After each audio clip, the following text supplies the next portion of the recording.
Listo, doctora Alejandra, pues muchas gracias por acompañarnos y a partir de este momento les cedo cámaras, micrófono y pantalla. Y bueno, pues estamos aquí con ustedes. Gracias. Muchas gracias por la invitación nuevamente a participar con ustedes. Bien, la idea de esta plática es bueno, obviamente a platicar, vaya, pero la idea de esto es hablar un poco acerca de la microbiota, la parte fundamental de ese proceso de absorción de nutrientes que nosotros tenemos que tener muy en cuenta siempre cuando nosotros vamos a recomendar un alimento, pues hay que tomar en cuenta esta parte. Y creo que es muy importante entender cómo se dan estos procesos o esta parte de la nutrición, cómo funciona a partir de los probióticos, del uso de la microbiota, del equilibrio de la microbiota y esto en qué repercute en mi paciente, ¿no? Entonces, una microbiota adecuada para una nutrición adecuada lo vamos a ver reflejado en un paciente sano, en un paciente con menos cantidad de signos que nosotros podemos ver, por ejemplo, el pelo hirsuto, o que simplemente no tiene una buena conformación en la calidad fecal, etcétera. Entonces, todo esto lo vamos a ir viendo poco a poco. Si tienen dudas, con toda confianza pueden irlas escribiendo en el chat. Yo les iré apoyando al final de la plática. Conforme vamos avanzando, seguramente irán saliendo mayor cantidad de dudas y con toda confianza, pues al final de la plática los iremos viendo sin ningún problema. ¿Vale? Me parece que tenemos 2 horitas para poder platicar acerca de esto. Entonces, vamos a empezar. La primera parte es la definición. Siempre es importante empezar con esto. Muchos de los médicos, cuando nosotros platicamos acerca de la microbiota, nos preguntan sobre qué es un prebiótico y qué es un probiótico, y es importante que nos quede claro cuál es la función de cada uno de ellos. Entonces, un prebiótico es un ingrediente alimentario, sí, pero es aquel que nos va a ayudar a nutrir a las bacterias benéficas, que las bacterias benéficas nosotros las conocemos como un probiótico. Entonces, es muy importante que nosotros podamos entender esta parte y esta diferencia entre prebiótico y probiótico. Los probióticos son los organismos vivos, las bacterias benéficas que nos van a producir un beneficio en nuestro hospedador. ¿Cuál es nuestro hospedador? En el caso de nosotros, bueno, estaríamos viendo perros o gatos, ¿no? Lo importante de esto es justamente entender para qué funcionan los probióticos y en qué nos ayudan la microbiota en mi paciente. Entonces, nosotros llamamos a la microbiota a ese equilibrio entre bacterias benéficas y bacterias que pueden ser potencialmente perjudiciales. ¿Cómo sabemos nosotros que las bacterias están teniendo una alteración en el equilibrio? O sea, nosotros, ¿cómo lo estamos viendo? Pues simplemente con ver la signología de ese paciente que se está presentando. No necesariamente tiene que estar enfermo. Hay diversas cosas que nos lo pueden indicar, como lo mencioné al principio. Pero lo importante de esto es que nosotros siempre tenemos que regresar a la parte del equilibrio, donde hay una buena cantidad de bacterias benéficas y la misma cantidad de bacterias que pueden ser potencialmente perjudiciales. Existen diversa cantidad de especies que pueden afectar esta alteración, este equilibrio. Entonces, lo importante es recordar esa cantidad de cientos de especies, cuál podría ser la que mejor tenga efecto en mi paciente, ¿vale? Entonces, entrando en esta parte del equilibrio de la microbiota. Cuando nosotros estamos hablando de las bacterias patógenas o las que pudieran ser perjudiciales, voy a poner mi punterito para poder explicar más a fondo. Estamos hablando, esta es una de miles de bacterias que se encuentran dentro de nuestro tracto digestivo o del tracto digestivo de nuestros pacientes. Entonces, ¿cómo puedo ver yo que hay una alteración? Cuando estas empiezan a ser positivas en lugar de negativas, cuando empiezan a ser positivas, hay mayor probabilidad de que mi paciente tenga sustancias de putrefacción dentro de este intestino, ¿vale? ¿Cómo sé yo que mi paciente tiene mayor cantidad de sustancias de putrefacción? Bien, es el típico paciente que va entrando a la clínica, que yo estoy viendo que está entrando a la clínica, pero además puedo oler que está entrando a la clínica. Es el típico paciente que cuando yo subo a la mesa de exploración y lo tengo en la mesa de exploración, entonces tiene un mal olor, es decir, suelta un gas. Eso puede decir o puede decirme a mí como médico que probablemente hay mayor cantidad de bacterias patógenas que me están generando estas sustancias de putrefacción que quizá yo no estoy viendo que ese paciente tiene diarrea como tal, ¿no? O tiene una mala conformación discreta, pero lo que sí estoy percibiendo de ese paciente es que el principal signo es que tiene un mal olor y que tiene una gran cantidad de gas. Yo estoy casi segura que dentro de este hermoso público que está aquí, seguramente algunos de ustedes han tenido problemas de gas al consumir, por ejemplo, bastantes irritantes y la panza se nos empieza a distender, a distender, a distender. Y eso solamente significa que por ese momento hay mayor cantidad de sustancias de putrefacción. No quiere decir que por eso estoy enfermo. Lo que quiere decir es que estoy teniendo una alteración en mi microbiota. Entonces, en este caso, lo que estoy buscando justamente es combatir a estas bacterias patógenas o que pudieran ser potencialmente patógenas con el equilibrio de las bacterias benéficas.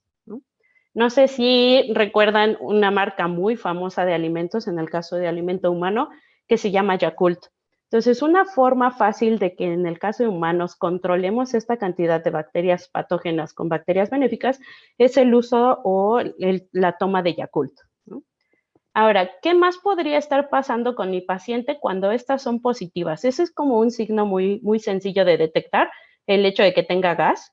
Incluso puede ser que no lo perciban ustedes en olfato, sino que cuando ustedes están auscultando a la mascota, escuchan tal cual como el intestino empieza a sonar como raro, ¿no? Como que tiene demasiada actividad.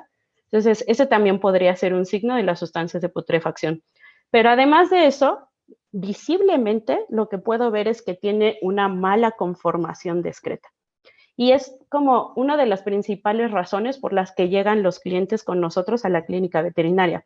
Oiga, doc, es que mi perro como que no está excretando bien, excreta aguado o no logra completar bien esa excreta. Es decir, tiene 2 churritos que excreta bien y el último churrito no lo excreta tan adecuadamente.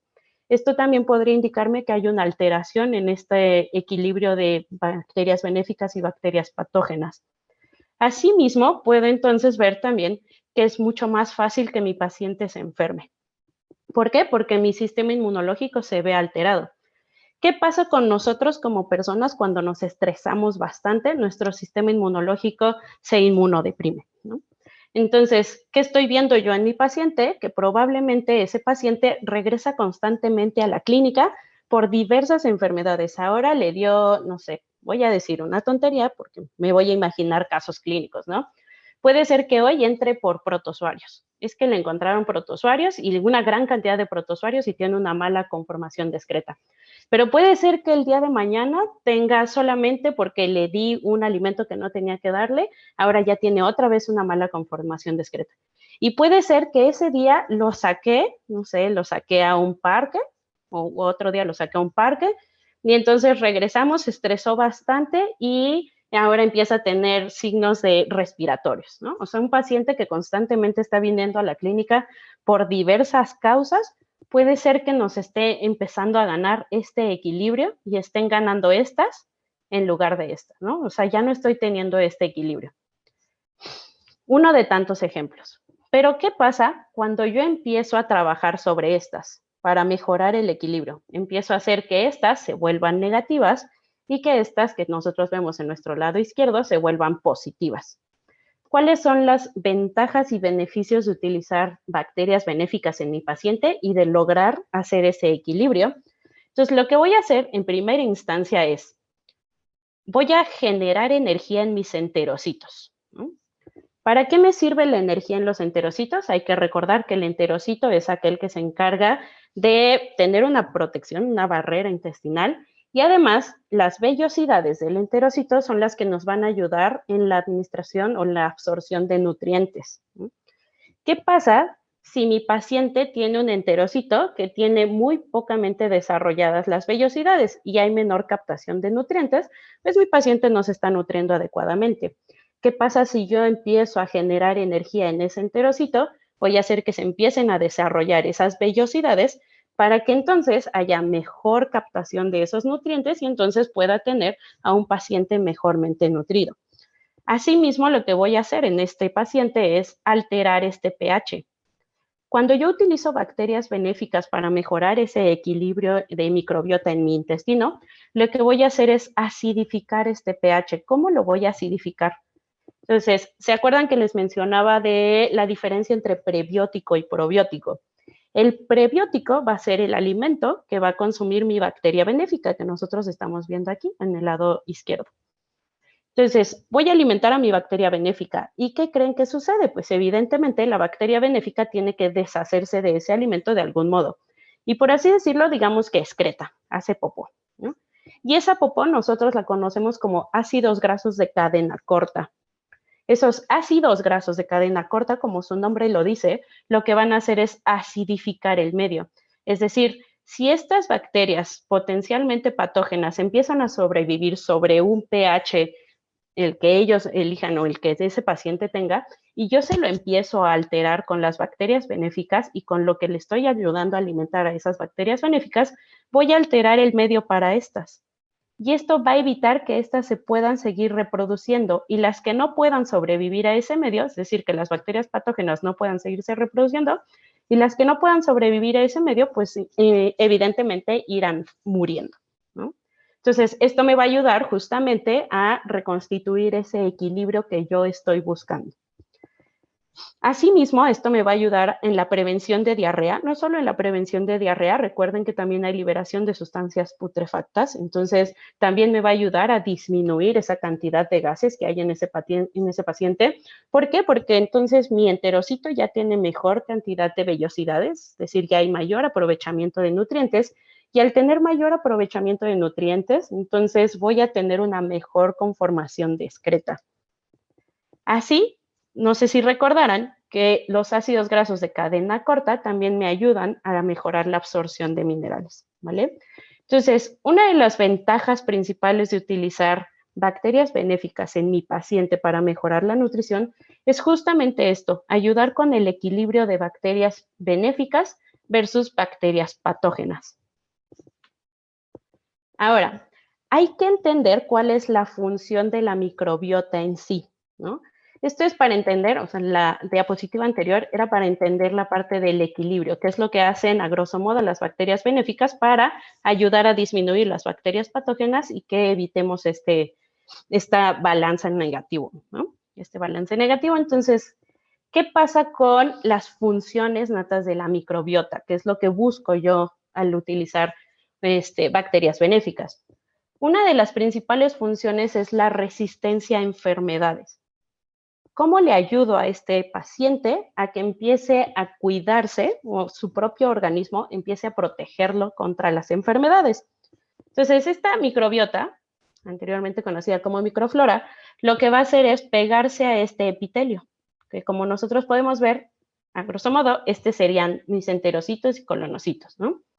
Lo que yo busco es que estas bacterias benéficas se vayan adhiriendo a este epitelio para que cuando estos organismos potencialmente patógenos quieran acercarse y dañar a este epitelio, no puedan. Entonces, esto me ayudaría a generar una barrera física para que estos patógenos no puedan interactuar con mi epitelio y no me lo dañen. Lo que busco es que no me lo dañen. También una de las principales funciones de las bacterias benéficas es la competencia por nutrientes.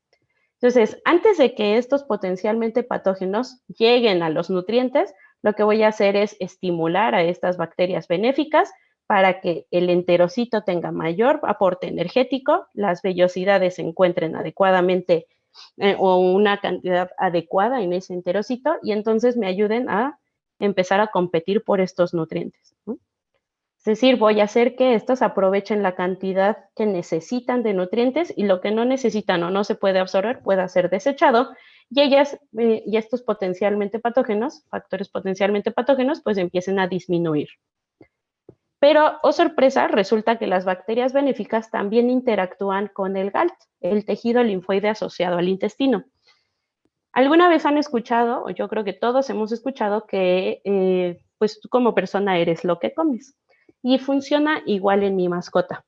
Entonces, yo como persona consumo algo y ese algo me genera, puede ser que me sienta irritado, ¿no? Puede ser que me sienta irritado inclusive por comer irritantes, puede ser que me genere un poco de tranquilidad. Hay gente que con comer dulce se siente satisfecho, como que se siente tranquilo porque le gusta mucho el dulce. Y esto tiene que ver con la interacción también que tiene con mi tejido linfoide asociado al intestino, es decir, qué reacción estoy teniendo en mi cuerpo. Bien, eso mismo sucede con estas bacterias benéficas en mi paciente. Las bacterias benéficas van a interactuar con mi tejido linfoide asociado al intestino generando una reacción. Y esta reacción en mi paciente lo que yo espero es que genere anticuerpos. Y estos anticuerpos es importante recordar que no son específicos. Si recordamos, la mucosa segrega inmunoglobulinas de tipo A, que no son específicas. Entonces, me van a ayudar a atacar a todo lo que encuentren dentro de mi intestino que no sea reconocido para el cuerpo, ¿vale? Otra de las funciones de la microbiota en mi paciente es minimizar estas alteraciones. Ustedes pueden ver así en un paciente cuando está teniendo problemas gastroentéricos, van a ver así el tejido. Entonces, como pueden ver, hay zonas demasiado rojas y hay zonas que ya estas son blanquecinas, ¿no? Esto sería parte de una infección, por ejemplo. Entonces, lo que yo busco justamente es reducir estas alteraciones intestinales por el uso de probióticos, el uso de la microbiota, ¿no? ¿Para qué? ¿Qué pasa o cómo verían ustedes o cómo pensarían ustedes que este paciente está excretando, ¿no? Si nosotros pudiéramos platicar uno a uno, digamos, cómo este paciente estaría realmente excretando, ¿no? ¿Creen que este paciente que tiene todas estas alteraciones gastroentéricas podría tener una conformación de excreta adecuada? ¿Creen que se sienta bien? Es decir, que no sienta dolor en su tracto digestivo. O sea, yo creo que este paciente realmente se siente alterado, se siente mal, es un paciente que evidentemente no está sano, pero si yo no le hago una endoscopia, pues probablemente ni siquiera me doy cuenta de esto, ¿no? Lo que yo busco es, pues, no es necesario hacerle una endoscopia a todos los pacientes que lleguen con una alteración gastroentérica, pero sí es necesario detectar que ese paciente está teniendo algo en ese intestino que no le está permitiendo excretar adecuadamente o que tiene una gran cantidad de gases o que simplemente no tiene una buena absorción de nutrientes y cuando yo le paso la mano por el pelo me quedo con una gran cantidad de pelo, ¿no? Que son los signos como más básicos y más rápidos que podríamos detectar para este tipo de pacientes. Entonces, una de las funciones principales de la microbiota es esto, ayudar en este equilibrio para que esto no suceda en mi paciente. Yo no sé si alguien se ha sentido muy mal del estómago, de esas veces que, por ejemplo, comen taquitos a las 12 de la noche con demasiado irritante y amanece uno así demasiado, con una sensación súper fea, justamente porque estoy dañando yo, de cierto modo, a mi intestino y estoy alterando esto, ¿no? Entonces, lo que nosotros buscamos es que no pase con mi paciente. Evidentemente, mi paciente no va a comer taquitos a las 12 de la noche, a menos que uno se lo ofrezca, ¿verdad? Bien, otra de las funciones de la microbiota es el mantenimiento de la calidad fecal, que es lo que he ido mencionando. Entonces, ¿qué va a hacer? La microbiota me va a ayudar a mejorar esa absorción de nutrientes, voy a tener una digestión óptima y a la larga lo voy a ver justamente en cómo excreta mi paciente. Existen diversas herramientas que nos pueden ayudar en esto. Esta es una de las herramientas que nos ayudan. No sé si se las han compartido o si la tienen actualmente disponible, pero esta es una herramienta que nosotros podemos tener en la clínica que nos va a permitir entender a ese cliente cuando comenta que su perro excreta bien, ¿no? O que excreta mal. Puede ser que para el cliente esta excreta número 5 es la adecuada porque él siempre ha visto que su perro excreta así. Entonces, cuando nosotros le preguntamos, oiga, ¿cómo está excretando su perrito? Bien, ¿cada cuánto excreta? ¿No? 5 veces al día. Y para él es lo normal porque pues siempre lo ha visto, ¿no? ¿Qué pasaría si yo tengo un paciente que me llega diciendo que, bueno, su dueño me llega diciendo, oye, es que mi perrito está excretando así, entonces aquí ya me altero, ¿no? Pienso así de, oye, ese perro se está deshidratando, pero de verdad. Pero ¿por qué no pienso lo mismo cuando el perro o el gato llegan con este tipo de excreta? O sea, ¿por qué no pienso que este paciente probablemente no está teniendo una absorción adecuada de nutrientes y esto se está reflejando en este tipo de excreta? O sea, creo que también es importante pensar en esta parte. Dentro de esta herramienta, nosotros podemos ver esta número 2. La número 2 es una excreta adecuada que puede ser fácilmente recogida, que no deja, ¿no?, huellita en el pavimento, en el pasto, donde haya excretado la mascota, incluso en la caja en el arenero, perdón, de los gatitos. Entonces, esta sería una excreta adecuada. Por eso este tipo de herramientas son sumamente importantes para nosotros entender qué está pasando con esa mascota, cómo está excretando y realmente qué absorción de nutrientes está teniendo.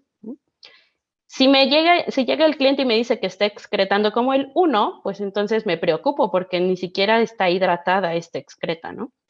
Entonces, ¿qué está pasando? También hay una alteración en esa microbiota que me está generando este tipo de excreta. Bien, si no tienen esta herramienta, creo que es una muy buena idea solicitarla para que se les pueda hacer llegar y para que ustedes la puedan utilizar justamente en el diagnóstico de sus pacientes. Reitero, no tiene que estar forzosamente enferma esa mascota, o sea, no tiene que ir con ustedes diciendo, es que tiene problemas gastroentéricos. No, o sea, ese paciente puede tener un problema gastroentérico que nosotros no hemos detectado solamente por ver el tipo de excreta que está teniendo, ¿vale? Otra de las funciones de la microbiota es uno de los beneficios nutricionales. ¿Okay? Además de que me va a ayudar con el equilibrio de bacterias benéficas y contra bacterias patógenas, y además de que me va a ayudar a estimular al enterocito, además de que me va a ayudar justamente a disminuir la carga de bacterias patógenas, a la absorción de nutrientes, también el uso de bacterias benéficas me va a ayudar en la hidrólisis de la urea.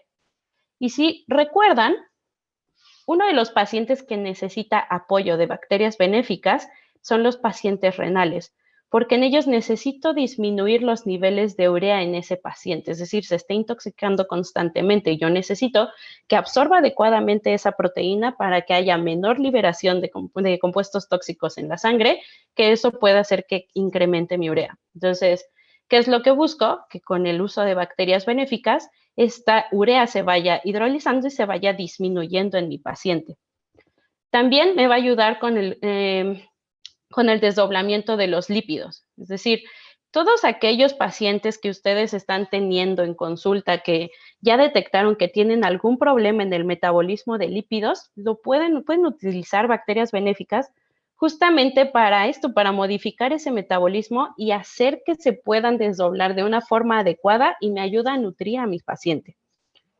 Recordarán que la vitamina B es sumamente importante para todas las células, es decir, para todo el procesamiento celular, es sumamente importante la vitamina B. Y recordarán que los pacientes renales son los que más necesitan del aporte de la vitamina B. Entonces, es sumamente importante el uso de las bacterias benéficas, bueno, recordar que el uso de las bacterias benéficas me ayuda en la síntesis de esta vitamina, justamente para todos los procesos naturales del cuerpo. Pero aparte, en un paciente renal, el paciente renal por lo general se está deshaciendo constantemente de la vitamina B. Entonces, yo necesito ayudarle a ese paciente renal a que esté sintetizando constantemente vitamina B y no la siga desechando. Bueno, evidentemente la va a seguir desechando, pero lo que yo voy a hacer es apoyarle para que él constantemente tenga vitamina B, ¿vale? Me ayuda en la degradación de polisacáridos complejos, proporcionando energía en los colonocitos. Bien, ¿con quién necesito apoyo de la degradación de los polisacáridos complejos? Es decir, necesito que poco a poco se vayan degradando esos polisacáridos complejos, que nosotros los conocemos como carbohidratos complejos, que poco a poco se vayan degradando. ¿Por qué? Porque lo que necesito es que asimismo la insulina que va de la mano con la glucosa no se dispare junto con la glucosa. Entonces, ¿en qué pacientes me puede ayudar esto también? En los diabéticos. Entonces, como pueden ver, no solamente es para pacientes que presentan enfermedades gastroentéricas el observar que el equilibrio de la microbiota me va a ayudar. También me va a ayudar en aquellos pacientes que estoy detectando que tienen una enfermedad y que además es crónica. Bien, ¿cuáles son de los principales factores que van a estar alterando esta microbiota? Y yo creo que todos lo conocen y creo que todo el tiempo median con estos factores. Pero uno de los principales es el estrés. ¿Qué pasa con mi paciente cuando está estresado? Como lo mencioné al principio, un paciente estresado empieza a inmunodeprimirse y el hecho de que se inmunodeprima va a empezar a alterar este equilibrio. Van a empezar a ganar las bacterias perjudiciales o potencialmente patógenas, y yo lo que necesito es que empiecen a ganar estas. Ahora, entonces, si lo vemos de ese modo, un paciente con una enfermedad crónica está bajo estrés constantemente. Y no tiene que ser un estrés, digamos que por comportamiento, puede ser un estrés fisiológico, o más bien es un estrés fisiológico. Pero además de eso, hay otras cosas que están alterando a este paciente. Puede ser que sean cachorros que se están adaptando, es decir, lo acaban de adoptar, es un cachorro que está llegando a una nueva casa, es un cachorro que lo acaban de comprar, es un cachorro que compraron debajo de un puente, ¿no? En Ciudad de México es muy común que antes se ponían cerca de un puente muy famoso allá que se llama el puente de Perisur. Entonces ahí se ponían una gran cantidad de personas a vender cachorros, pero imagínense todos estresados dentro de jaulitas así chiquititas, etcétera. Entonces es un cachorro que está en constante y constante y constante estrés. No sé en sus ciudades dónde más pueda haber ejemplos de este tipo, pero seguramente recordarán muchos de estos ejemplos. Asimismo, los geriatras están en constante estrés. Recuerden que ellos están todo el tiempo sufriendo cambios. Puede ser que sea un geriatra que esté teniendo síndrome de disfunción cognitiva. Y le estresa el hecho de no poder recordar dónde tiene que ir al baño. Muchas veces el cliente llega con nosotros porque está molesto, porque el perro ya no se hace del baño donde antes se tenía que hacer. Y el perro está estresado porque no se acuerda dónde tenía que hacer del baño, ¿no? Entonces, para entender esto, hay que entender también la etapa de vida de cada uno de nuestros pacientes. Puede ser que sea un adulto joven, pero que esté sometido bajo estrés por trabajo. O sea, puede ser que es un perro que sea de pastoreo. O puede ser que sea un perro realmente de trabajo, es decir, que esté todo el tiempo en guardia y protección, ¿no? Entonces, hay que entender a cada uno de mis pacientes porque cada uno de mis pacientes necesita un trato diferente con su microbiota. Puede ser que esté en un ambiente de mudanza, ¿no? Por ejemplo, en mi caso, que cambié de ciudad. Cambié de ciudad y se me hizo muy fácil que cuando yo hice la mudanza me traje a mis 2 perros, ¿no? Pero nunca me puse a valorar que evidentemente iban a llegar a una casa nueva que no conocen, con una cantidad de mascotas alrededor que no conocen y con las que nunca han convivido. Entonces, después de 3 días de estar aquí, de estar conmigo, evidentemente yo quizás hasta egoístamente pensando en que me iban a acompañar muy felices, ellos estaban bajo estrés constante todo el tiempo. No conocen el lugar a donde llegaron, no conocían ni siquiera la zona, o sea, no les olía ni siquiera algo conocido. Evidentemente huele a todo diferente porque hay excretas de otras mascotas que nunca habían tenido contacto, huele hasta pipí diferente, ¿no? Y todo eso lo sometió a estrés hasta que evidentemente empezaron a defecar de una forma que antes no hacían. Y esto va de la mano con los viajes. Justamente cuando hice mi mudanza, por ejemplo, ¿cómo creen que me los traje? Pues claro, en carro. Entonces, evidentemente, pues ninguno de los dos estaba acostumbrado a viajar más de 6 horas en un carro, ¿no? O sea, lo normal hubiera sido 1 hora, hora y media, que pues, es algo cercano, digámoslo así, pero 6 horas en un carro, pues evidentemente eso generó estrés en mis mascotas. Entonces, de una forma u otra, yo generé ese estrés y los inmunodeprimí. Claro, no se enfermaron, bendito sea el Señor, ¿no? No se enfermaron, pero sí lo que hice es que empezaron a tener un desequilibrio en la microbiota y empezaron a excretar pues con una mala conformación, ¿no? Puede ser que mi paciente yo lo estoy sometiendo a una antibioterapia. O sea, puede ser que lo estoy tratando contra algo específicamente y estoy generando estrés. Incluso, por ejemplo, en los perros chiquititos que cuesta mucho trabajo dar pastillas o tabletas, que los pones en lata o en cualquier cosa, en salchicha o lo que se les ocurra para que se lo coman y el perro no se lo come. Y entonces el hecho de forzarlo para poder medicarlo genera estrés. No solamente en los chiquitos, evidentemente también en los grandes. Yo me basé en mi ejemplo de mi perro chiquito, pero puede ser también en los perros grandes o en los gatos. En los gatos es todavía más estresante poder brindar medicamento. Yo no sé si algunos de ustedes han peleado con un gato para poder administrar el medicamento, pero es sumamente complejo. Entonces, eso le genera estrés a esa mascota. Y evidentemente, pues el cambio de alimentación, yo creo que todos en toda nuestra vida de carrera, incluso de ya dando consulta, pues todos hemos tratado a un paciente con diarrea por un cambio de alimento. O no diarrea, pero con una mala conformación discreta por un cambio de alimento.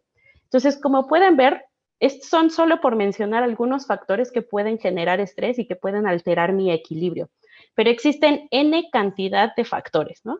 Puede ser hasta que incluso, no sé, se me ocurre, pero puede ser que sea una pareja que vivían juntos y ahora se están separando y es el perrijo o el gatijo y entonces una semana se lo queda a ella y una semana se lo queda a él y pues evidentemente la mascota así como de pues me traen para acá y para allá y yo no me hallo, ¿no? O sea, puede ser eso, no sé, eso se me ocurre, pero puede ser, o sea, hay que entender que cada uno de nuestras mascotas están pasando por diversas situaciones y que cada situación que ellos están enfrentando les está generando estrés y está alterando este equilibrio. No necesariamente tiene que estar enfermo, pero sí puede estar presentándose o manifestándose de otras formas. Bien, ahora, ¿cómo selecciono yo la microbiota o los probióticos específicos que quiero utilizar en mi mascota? Es importante que antes de seleccionar una cepa, para empezar a tratar a mi mascota, yo tenga la seguridad de que, de los beneficios que tiene ese probiótico, de qué tan efectivo es, cuando mencionamos esta parte de seguridad, es qué tan efectivo es, las propiedades tecnológicas, es decir, qué respaldo científico tiene este probiótico para generar esos efectos positivos y también me pueden ayudar las pruebas. En este caso, una de las pruebas que se realiza en diferentes probióticos pues, es la supervivencia in vitro, ¿no? Entonces, yo puedo ver la eficacia que tuvo esa cepa in vitro, evidentemente con respaldo científico. Puedo ver qué supervivencia tuvo junto con las demás miles de bacterias que se encuentran en ese intestino y puedo ver qué eficacia tuvo en las especies donde yo inoculé.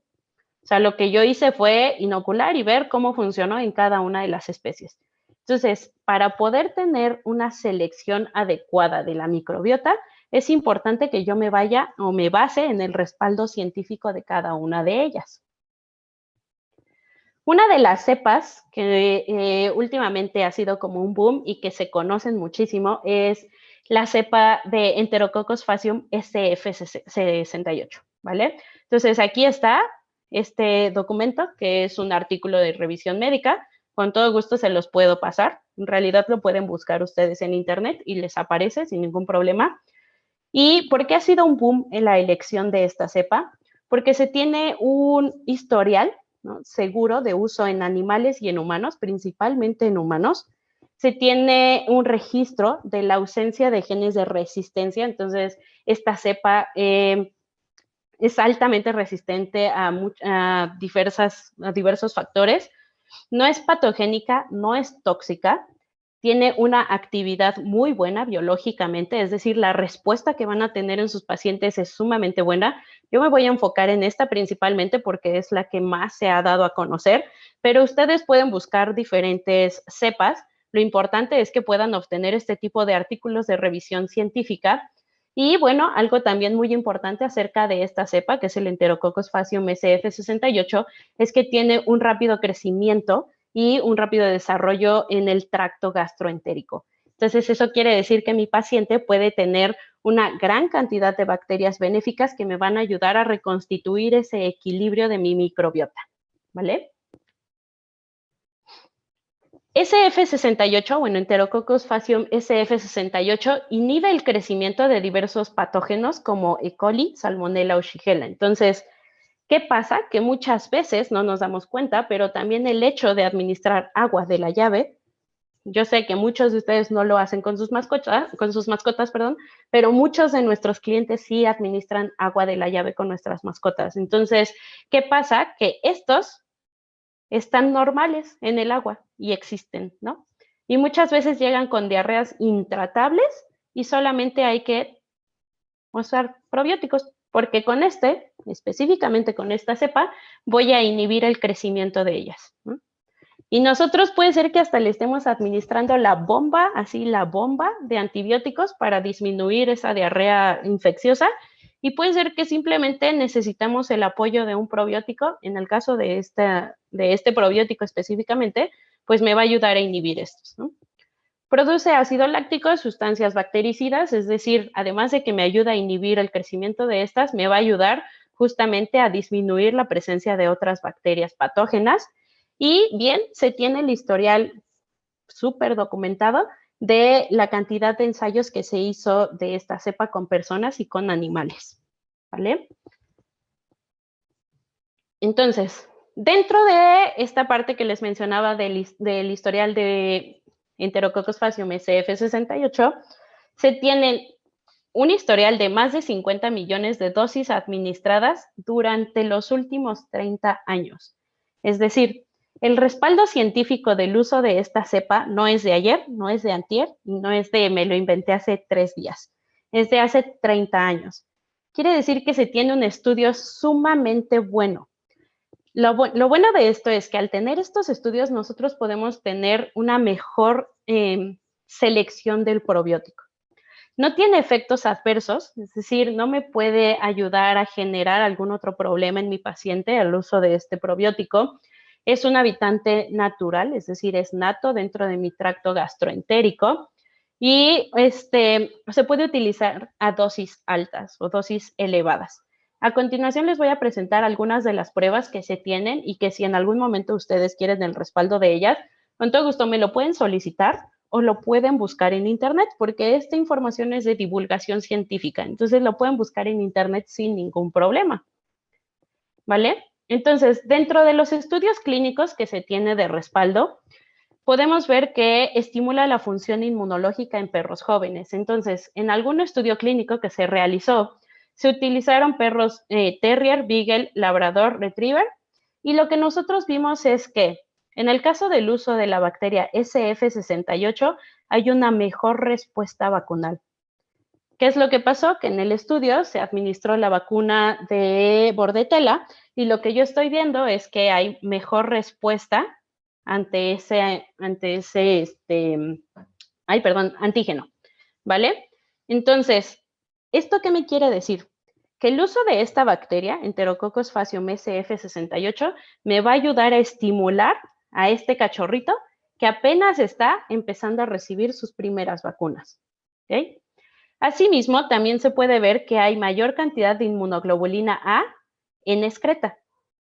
Si recuerdan, al principio les comenté, hay un estímulo en mucosa que eso me puede estar generando la liberación de anticuerpos generalizados y que evidentemente me están ayudando en la función inmunológica de mi paciente. Entonces, aquí lo pueden ver ustedes en la gráfica, hay mejor estímulo y se encuentra mayor cantidad de inmunoglobulinas de tipo A, ¿vale? Ahora, ¿cómo lo vemos en un paciente geriatra? En el caso del paciente geriatra también tenemos una mayor cantidad de defensas, ¿no? Desde el inicio nosotros podemos ver una mayor cantidad de defensas. Este experimento se hizo en Beagles y lo que pasa es que al uso de Enterococcus faecium SF68, entonces tenemos una mayor cantidad de inmunoglobulinas A segregadas en ese paciente. No solamente se utiliza, se hizo experimentación en perros, también se hace en gatos. Y en el caso de gatos se utiliza, como les mencioné al principio, la dosis no me va a generar un efecto relacionado. Es decir, yo puedo utilizar una cantidad de unidades formadoras de colonia al día, que pueden ser 5 por 10 a la 7, 1 por 10 a la 8 o 5 por 10 a la 8, y el efecto va a ser el mismo. Al uso de estas 3 dosis de unidades formadoras de colonia, la respuesta es que a nivel de suero hay mayor cantidad de inmunoglobulinas A y a nivel de excretas también hay mayor cantidad de inmunoglobulinas A. Quiere decir que puedo ayudar a este paciente a que su sistema inmunológico mejore, solamente con el uso de una bacteria benéfica, ¿no? Pero además también se tienen diferentes pruebas in vitro. Y dentro de estas pruebas in vitro se utilizan diversos patógenos, se utiliza un control de pH, se utiliza el electrodo de pH para ver qué cambios en el pH está teniendo, y lo que se observa es que tiene supervivencia y mejor actividad metabólica y tiene actividad antimicrobiana. Es decir, en los pacientes que se están utilizando y que se están tomando pruebas in vitro, es decir, le estoy ayudando a localizar a ese enterococos, el intestino, para que se quede ahí, para que yo pueda ver las alteraciones que tiene. Los efectos son que hay mejor supervivencia de esta bacteria, hay una buena actividad metabólica y tiene una actividad antimicrobiana. Como lo traduzco, en esta gráfica vamos a ver que cuando se incuba Escherichia coli, se inhibe el crecimiento de Escherichia coli en un cultivo mixto. Ahora, ¿por qué en un cultivo mixto? Hay que recordar que mi paciente no solamente va a tener Escherichia coli y lo voy a afectar con un probiótico diferente, no. Mi paciente está teniendo diversa cantidad de bacterias en ese intestino y lo que yo estoy viendo es el efecto que pasa cuando yo administro un probiótico. En monocultivo se sostiene, pero con E. coli en un cultivo mixto, es decir, estoy modificando ese pH, entonces disminuye esta replicación de E. coli, ¿vale?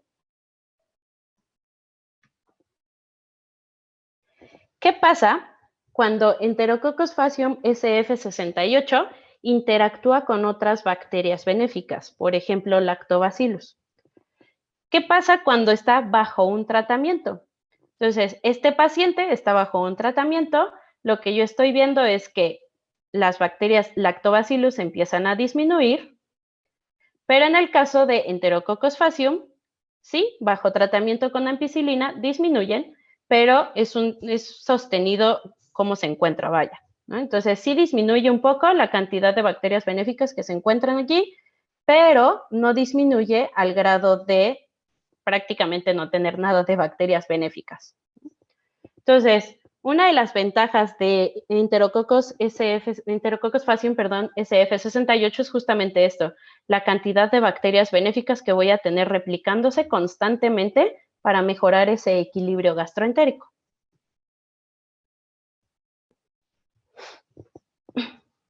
¿Qué pasa con los gatitos, por ejemplo, que presentan diarrea que no es específica, es decir, puede estar solamente asociada al estrés por estar alojados en una protectora?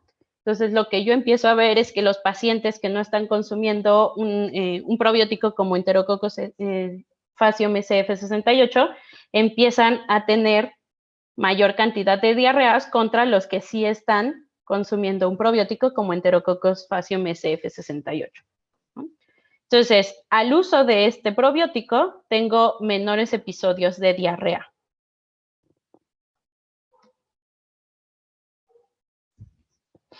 Asimismo, en perros. Sucede igual en perros. Es decir, lo que mencioné al principio, estos perros y estos gatos, están alojados en protectora, es decir, están en constante estrés, y lo que yo estoy haciendo es que disminuya ese estrés o que disminuya ese desequilibrio en la microbiota para que este perro y este gato puedan excretar adecuadamente y mejore su calidad fecal. Ahora, ¿qué pasa con perros de trabajo? Que también mencioné anteriormente. Bien, el estudio de campo en perros de trineo que presentaban diarrea, lo que pasa es que nosotros empezamos, bueno, nosotros no, bien, en el estudio empiezan a administrar Enterococcus faecium SF68 y empiezan a tener una mejor calidad de excreta. Este es cuando se le da un efecto placebo, ¿no? Aquí se podría ver una excreta bien formada al 34%, y esto es cuando se administra SF68. Lo que puedo ver es que del 34% que estaban teniendo una buena conformación de excreta, ahora subió al 64%, es decir, más de la mitad de mis pacientes que están consumiendo SF68 y que están recibiendo un probiótico están mejorando su calidad fecal. Y son perros que están constantemente en estrés, es decir, son perros de trabajo que están constantemente bajo estrés. Lo que yo estoy haciendo es ayudarle a ese paciente a excretar de forma adecuada. Ahora, algo muy importante por mencionar es la microencapsulación para los agentes probióticos. Entonces, mucho se habla acerca de esta microencapsulación. ¿Qué es lo que hace la microcápsula o para qué me sirve? Bien, antes de entrar en este tema y de entender para qué me serviría la microencapsulación, me gustaría hablar acerca de, por ejemplo, los probióticos que no vienen microencapsulados. ¿Por qué? ¿Qué pasa cuando mi paciente ingiere, ¿no?, bacterias sin una protección adecuada? ¿Qué estaría pasando con esas bacterias? ¿Qué pH estaría teniendo mi paciente con ese quimo? El quimo hay que recordar que es ácido y lo que me ayuda es en la degradación de esos alimentos para que puedan ser rápidamente metabolizados y puedan nutrir adecuadamente a mis mascotas o a mis pacientes. Entonces, si yo no agrego una protección a esas bacterias benéficas para que ellas mismas puedan llegar al intestino, voy a hacer que la cantidad de bacterias benéficas que realmente pudieran llegar no lleguen o llegue menor cantidad de bacterias benéficas. Ahora, ¿por qué hablamos de la microencapsulación? Porque la microencapsulación me va a ayudar a que ese paciente, cuando lo consuma, cuando ingiera las bacterias benéficas, ese paciente que está teniendo un pH ácido no degrade a esas bacterias benéficas y permita que realmente pueda atravesar desde el esófago hasta el intestino sin degradar esas bacterias benéficas y que realmente las bacterias benéficas actúen donde tienen que actuar, o sea, actúen en el intestino. Porque yo necesito que trabajen en el intestino, no necesito que trabajen en el esófago, no necesito que trabajen en el estómago, necesito que trabajen en el intestino, que es donde hay mejor absorción de nutrientes. Entonces, el uso de la microencapsulación en los probióticos me va a hacer a esa bacteria benéfica que sea resistente. No solamente resistente al quimo, también a la manipulación humana y al almacenamiento. ¿Por qué? Porque muchas veces nosotros tenemos como ciertos errores al almacenamiento de bacterias benéficas. Por ejemplo, en el caso de nosotros, el Yakult siempre debe de estar refrigerado. Pero entonces vienen las señoras que venden Yakult con su carrito de Yakult y ya así totalmente derretido el hielo que le ponen y todo a las 12 del día con pleno solazo y el calor que está generándose ahí adentro y entonces a ti te lo dan pues mojado, ¿no? Mojadito porque ya se está deshaciendo ese hielo que pudieran haberle puesto. Pero no necesariamente está a la temperatura adecuada para la supervivencia de esas bacterias benéficas. Lo que yo necesito es que esas bacterias benéficas puedan resistir a una temperatura más elevada para que puedan llegar adecuadamente al intestino. Entonces, mi pregunta es, ustedes, bueno, yo creo que muchos sí lo harían, pero ¿ustedes se tomarían el Yakult así, sin tener una temperatura adecuada? Yo sé que muchos lo hemos hecho, porque incluso yo lo he hecho, pero ¿realmente creen que tenga un beneficio? O sea, ¿realmente tendría el beneficio que yo necesito de esas bacterias benéficas? Probablemente llegue en la cantidad que yo necesito en ese momento, pero puede ser que no llegue. O sea, lo más seguro es que no llegue la cantidad de bacterias benéficas que yo necesito, ¿vale?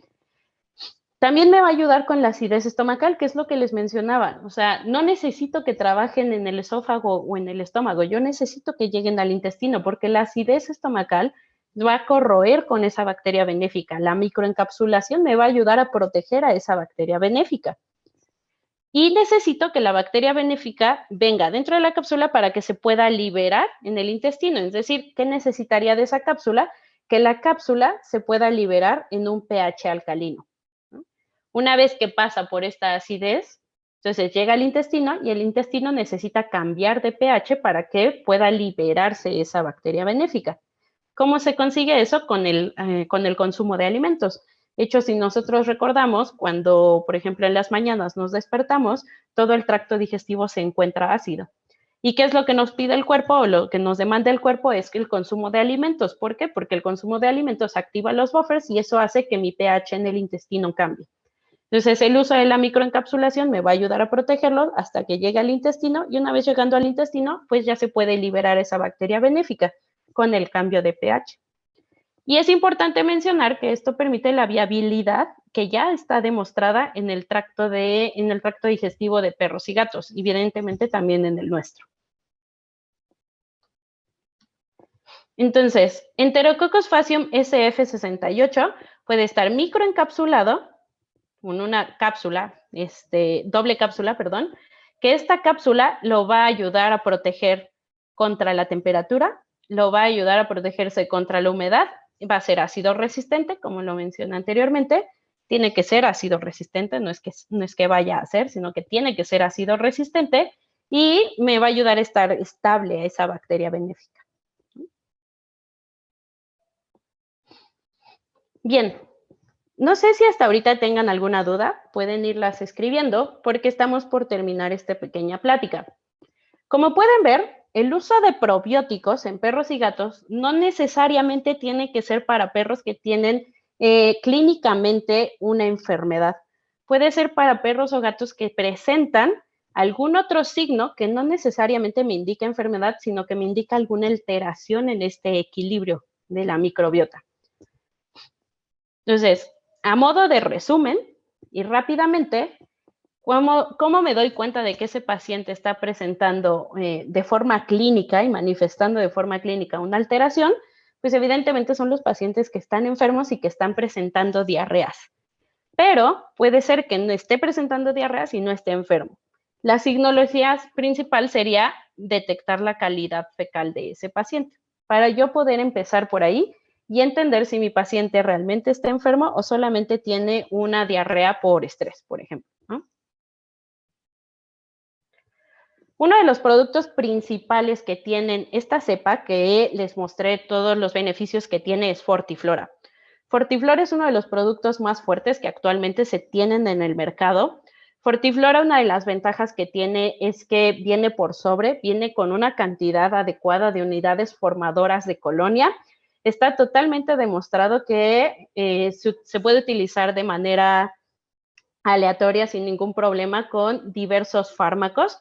Fortiflora es resistente a antibióticos, principalmente a aminoglucósidos. Entonces, Fortiflora lo pueden utilizar con aminoglucósidos, así mismo con metronidazol. En sí es la cepa Enterococcus faecium SF68, entonces este es para que ustedes conozcan qué producto lo contiene. Se administra un sobre por día por animal, es decir, cada cajita de Fortiflora tiene 30 sobres y es un sobre por día por animal. ¿De qué depende que ustedes administren un cierto tiempo Fortiflora o el uso de probióticos? Depende de cada organismo. Como lo mencioné anteriormente, hay que entender qué está pasando con esa mascota para poder entender qué tratamiento tiene que seguir y qué bacteria benéfica me va a ayudar. En el caso de esta plática, pues yo me enfoqué en Enterococcus faecium SF68 porque es una de las mejores que tiene mayor cantidad de respaldo y que realmente ha demostrado tener una buena actividad en esas mascotas. Pero además de eso, la presentación es muy adecuada y tiene un palatante. Entonces, cuando ustedes abren el sobrecito de Fortiflora, que les mencionaba que tiene 30 sobres la cajita, cuando ustedes abren el sobrecito de Fortiflora, Fortiflora tiene un polvito café. Y ese polvito café es hidrolizado de hígado de pollo. Ese hidrolizado me ayuda a que sea palatante y que la mascota pueda consumirlo sin que yo tenga que pelearme con ella para que pueda consumir una tableta o que pueda consumir una cápsula. Solamente se esparce sobre la croqueta y permite que el paciente lo ingiera junto con las croquetas. Entonces, eso hace que el producto sea mucho más fácil de administrar en estas mascotas, ¿vale? Como lo mencioné, es resistente a antibióticos, principalmente la cepa, pero es una de las características principales. Entonces, si están utilizando algunos aminoglucósidos, pueden utilizar Enterococcus faecium SF68. Y por último, les paso este video. Me parece que no se escucha, pero se los voy a ir platicando.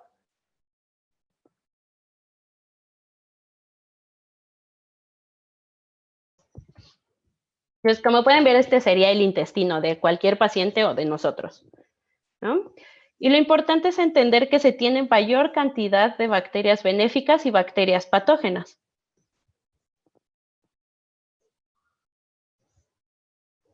Lo que yo busco es mantener el balance de esta población y evitar que las bacterias patógenas, que nosotros podemos ver en el video, serían estas bacterias cafés que están creciendo. Lo que yo busco es evitar que ellas se desarrollen, ¿no?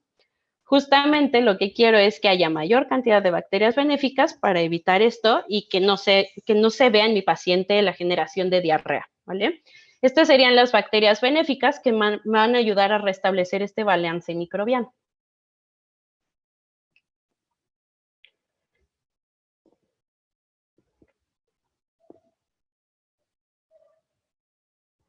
Bien, como podemos ver, este sería el tejido linfoide asociado al intestino y estos serían mis enterocitos. Entonces, lo que pasa con el uso de las bacterias benéficas es que interactúan con el GALT, el tejido linfoide asociado al intestino, generando una reacción inmunológica. Y esta reacción inmunológica va a esparcirse por todo el cuerpo por medio de intermediadores químicos.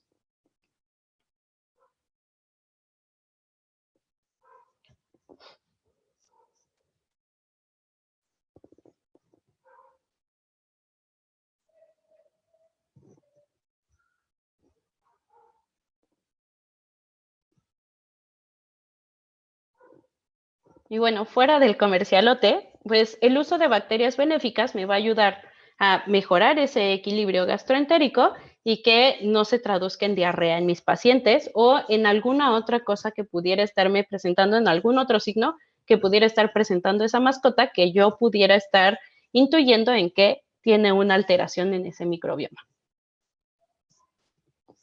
Y listo.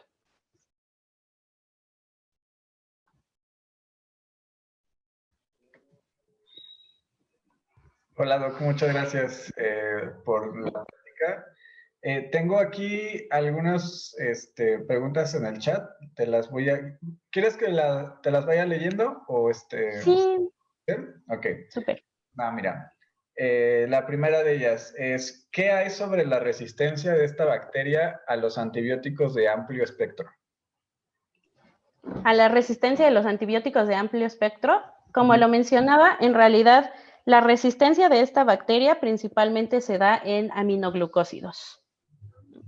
Incluso también, como les mencionaba, pueden buscar en internet, que es de divulgación científica, y van a encontrar diversos estudios acerca de la resistencia de esta bacteria.